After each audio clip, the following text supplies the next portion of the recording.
5 বছরের অপেক্ষার অবসান হলো। দেখতে দেখতে শুভ দিনটা চলেই আসলো। এবার 4 হাত 1 হবার পালা। তোমরা কি ভাবলে আমার বিয়ে হতে এখনো অনেক দেরি আছে। আমার বাবার ফ্রেন্ডের ছেলের বিয়ে, 5 বছরের রিলেশনশিপ ছিল, আর এখন ওদের বিয়েটা এসেই গেল। এবার আমাদেরও তৈরি হতে হবে, তাই পার্লারে চলে গেলাম।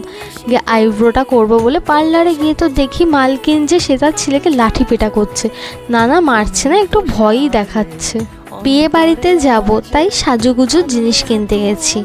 যতই সাজুগুজুর জিনিস আমাদের থাকুক না কেন, মানে আমাদের মেয়েদের বিয়ে বাড়ি বা কোনো অনুষ্ঠান বাড়িতে যাবার আগে আমাদের তাও কিছু না কিছু কিনতে হবেই হবে।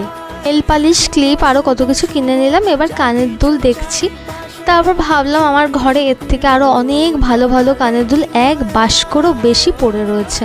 ওগুলো কবে পরে শেষ করব জানি না, তাই আর কিছু কিনলাম না, পরে কিনবো।